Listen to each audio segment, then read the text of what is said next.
자, 지난 시간에 온라인 클래스로 강의 들었던 거 마지막 부분에서 오줌의 생성 과정을 세 단계로 정리를 하고 끝냈어요. 첫 번째가 여과였고, 두 번째가 재흡수, 세 번째가 분비, 이렇게 세 단계의 과정을 거쳐서 우리 오줌을 만들어낸다 라고 했어요.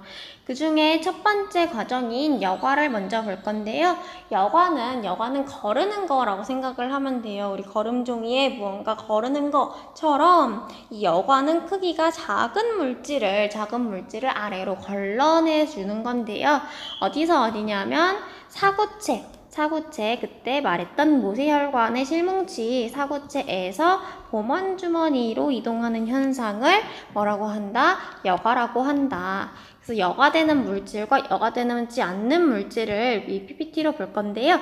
자, 여기 보면 선생님이 총 파란색, 보라색, 빨간색 해서 짙은 파란색까지 총 8가지 물질을 써놨어요. 이 물질이 사구체에서 보먼주머니, 사구체가 여기 있고요. 다음 여기 노란색으로 된 선생님 화살표 표시한 이 부분이 보먼주머니가 되겠죠. 보먼주머니. 자, 그래서 이 사구체에서 보먼주머니로 여과가 잘 되는지 봐볼게요. 자, 물 같은 경우는 어떻게 되는지 봅시다.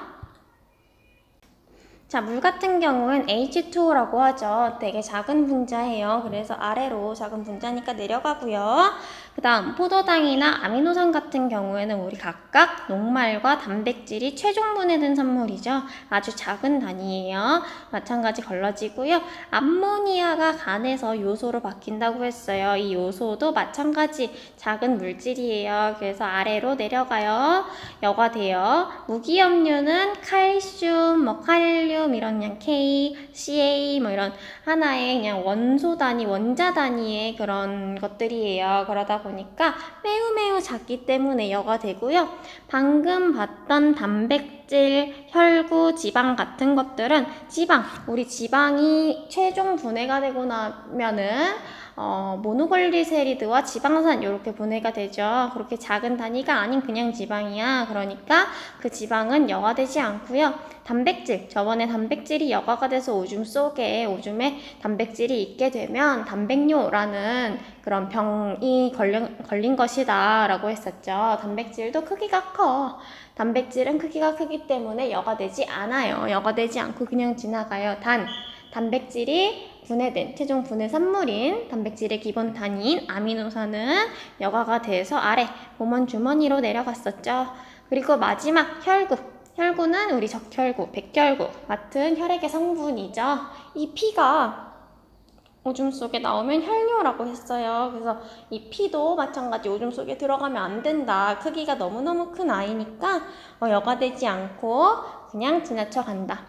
그래서 여과되는 물질에는 물, 포도당, 아미노산, 요소, 무기염류 이렇게 써주면 되고, 여과되지 않는 물질은 혈구, 단백질, 지방 써주면 되겠죠.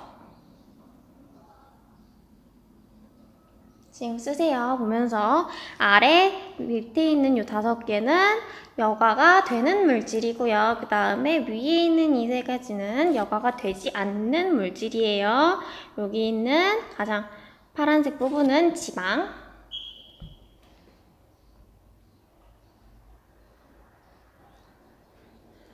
그 다음 넘어갈게요. 자, 그 다음으로 재흡수, 두 번째 단계인 재흡수를 볼 건데요.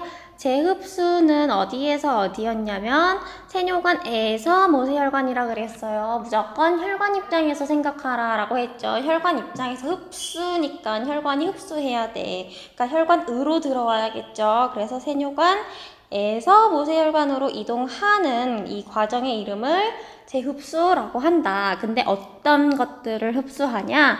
우리 몸에 필요한 물질, 우리 몸에 필요하니까 다시 혈관으로 흡수해서 내가 가지고 있는 거지. 자, 아까 어떤 것들이 여과가 됐냐면, 어떤 것들이 사구체에서 보먼주머니로 여과가 됐었냐면, 우리 물, 포도당, 아미노산, 요소, 무기염류 요 5가지 정도 우리가 본 거는 요 5가지가 여과가 된다고 했어요. 요 5가지가 오줌이 만들어질 수 있는 후보야. 근데 이 중에서 우리 몸에 필요한 물질은 여과 크기가 작아서 여과는 됐지만 우리 몸에 필요한 건 다시 내가 흡수해야 되잖아. 자, 이 중에서 우리 몸에 필요한 게 뭐가 있을까?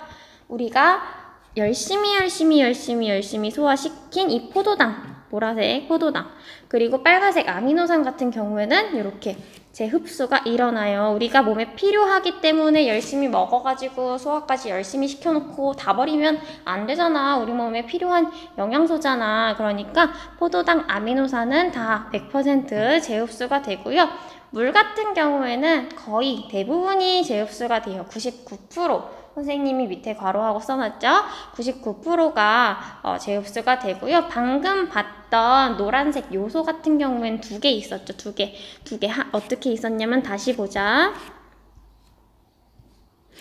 자, 일단 포도당이랑 아미노산 내려갈 거고요. 요소 잘 보세요. 자, 포도당은 진짜 100% 재흡수가 돼요.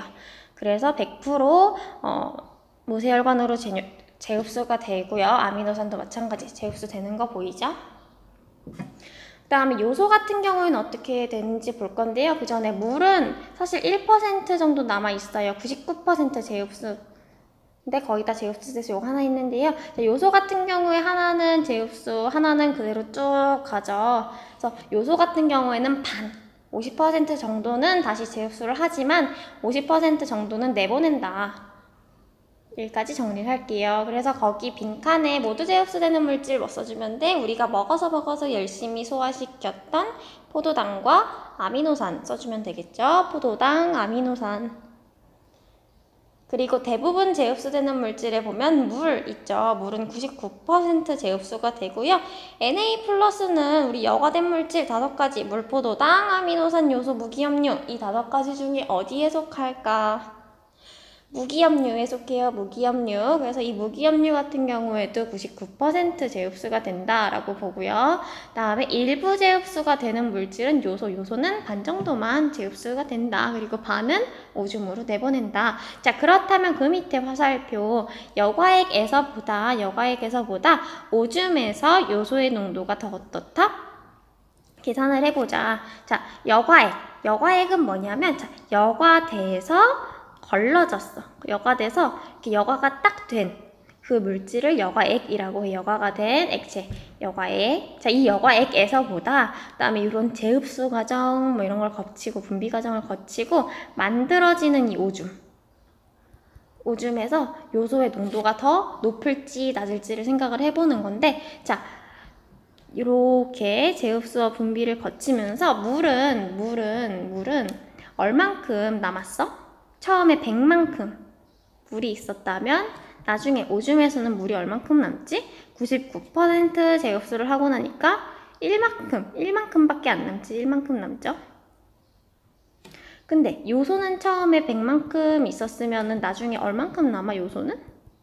50만큼만 남지. 50만큼이나 남지. 왜냐면 요소는 반만 재흡수하잖아. 그럼 처음에 물 100개 있을 때 요소 100개 있는 거랑 물이 1개 있을 때 요소 50개 있는 거랑 뭐가 더 요소가 더 많이 들어있지? 요소의 농도가 더 많이 높지? 그치? 오줌에서 요소의 농도가 더 높지. 똑같이 물이 100개라면 자, 물이 1개 있을 때 요소 50개야. 그러면 물이 100개 있을 때 요소는 50에다가 0두 개 똑같이 붙여주면 되지. 5000개지. 요소 농도 더 높지요. 그래서 여과액에서보다 오줌에서 요소의 농도가 더 어떻다? 높다. 동그라미 쳐주면 되겠죠. 그 다음 마지막 세 번째 단계인 분비를 볼게요. 자, 분비 같은 경우에는 자, 여과가 되지 않았어. 우리가 여과 이렇게 지나가면서 여과를 할 건데 이렇게 지나가다 보면은 내가 뭐 지하철을 타려고 한다고 해도 하다가도 옆에 누가 지나가면서 나를 밀어주면은 나 타야 되는데 못 타기도 하잖아. 마찬가지로 이렇게 혈액을 타고 사구체에서 보먼주머니로 여과가 되려고 하는데 피는 또 계속 흘러야 되잖아. 아까 요 앞에서처럼 이렇게 사구체에서 그냥 보먼주머니로 가지 않고 그냥 쭉 지나가는 방향으로 피가 계속 흘러야 되잖아. 혈액이 흐르다 보면은 여과가 돼야 되는데 그냥 같이 흘러버리고 그렇게 잘 분비가 잘 여과가 되지 않은 물질들도 있단 말이야. 여과가 됐어야 되는데 그래서 여과되지 않고 그냥 혈액에 그냥 남아있는 노폐물이 있어. 시간을 못 쳤어. 됐어야 되는데, 그래서 그런 노폐물들을 다시 분비를 해주는 거야. 자, 무조건 혈관 입장에서 생각해. 혈관이 분비해. 그럼 혈관에서 나가는 거야, 혈관으로 들어오는 거야? 혈관이 분비하면 혈관에서 나가는 거죠. 그래서 혈관에서 나가 어디로? 세뇨관으로. 모세혈관에서 세뇨관으로 이동하는 이 현상을 분비라고 한다. 그래서 거기 빈칸에다 써주면 되겠죠. 모세혈관에서 세뇨관으로 이동하는 현상이다. 분비.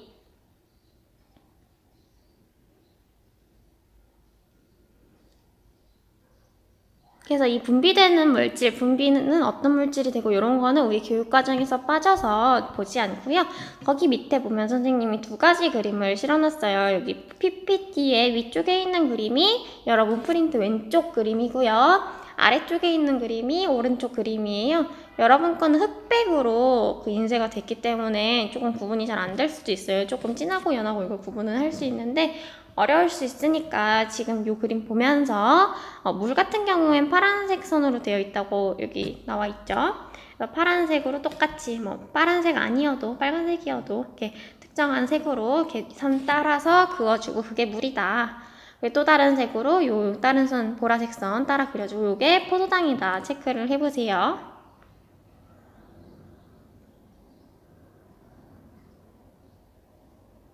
아니면 둘 중에 하나만 체크를 하고 나머지 하나는 체크 안 한 거 이렇게 해놔도 되겠다. 그지? 좀 더 그리기 쉬운 걸로.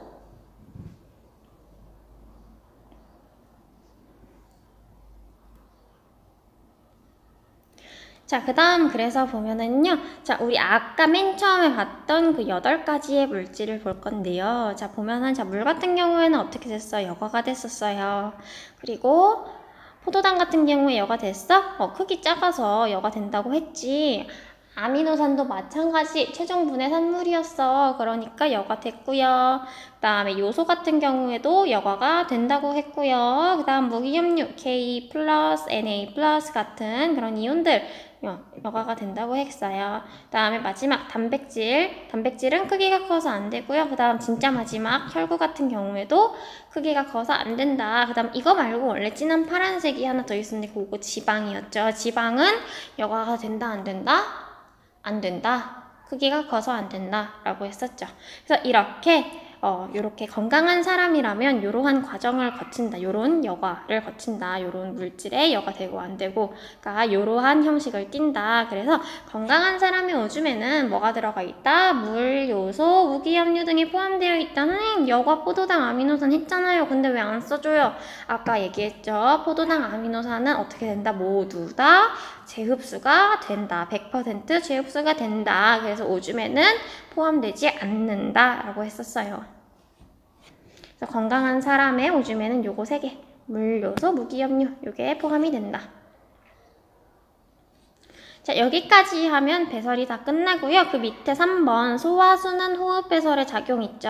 자, 거기 전체적으로 정리를 하는 구간이에요. 자, 정리를 한번 할게요. 자, 세포 호흡이라는 거는 세포가 말 그대로 호흡, 숨 쉬는 거야. 자, 세포에서 숨을 쉴 건데 마찬가지 똑같이 우리 숨 쉴 때 무슨 기체 필요하지? 산소 필요하지. 마찬가지로 세포도 호흡을 할 때 산소가 필요해요. 그래서 세포에서 산소를 이용해 영양소를 분해함으로써 생명활동에 필요한 에너지를 얻는 과정을 세포호흡이라고 해요. 호흡, 우리가 숨 쉬는 게 그냥 단순히 산소 얻으려고 이게 아니고 숨을 쉬는 이유가 에너지를 얻기 위함이거든.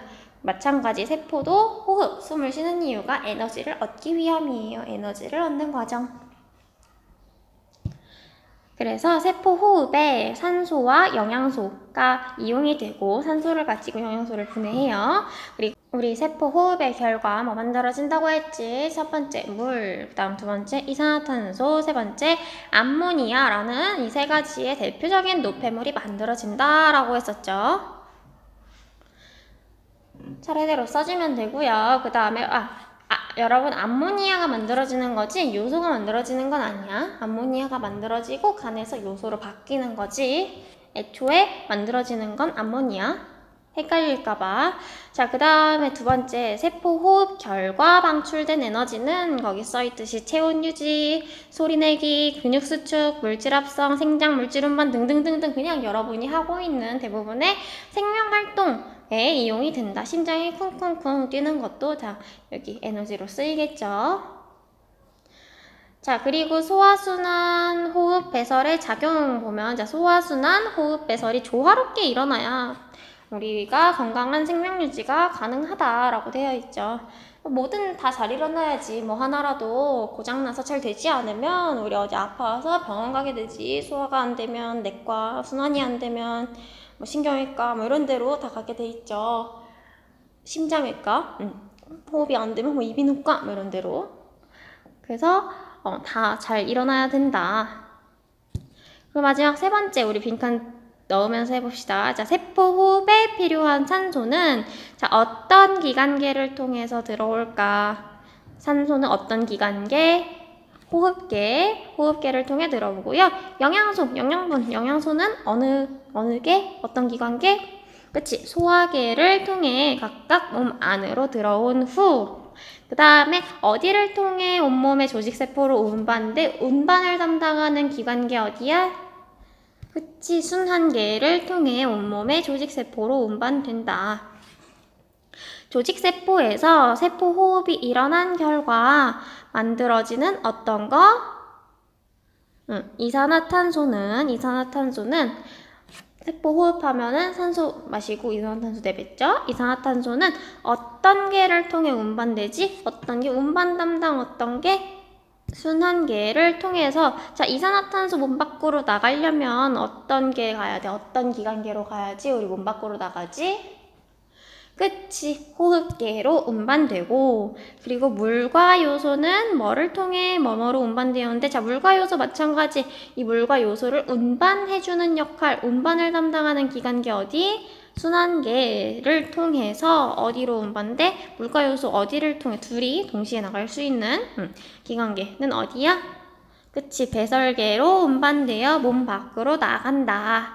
그래서 따라서 소화순환, 호흡, 배설은 서로 밀접하게 연관이 돼서 일어난다. 그러니까 소화계는 소화계만 일한다고 우리 몸이 제대로 굴러가는 게 아니고 뭐 순환계가 운반을 해주고 거기서 나온 노폐물, 뭐 배설계나 호흡계에서 내보내고 이런 식으로 서로 밀접하게 연관되어 일어난다. 그래서 우리 몸에서 계속 세포 호흡이 잘 일어날 수가 있다. 그래서 여기까지 하면 5단원 내용, 이론에 대한 강의는 끝이 나요. 수고했어요.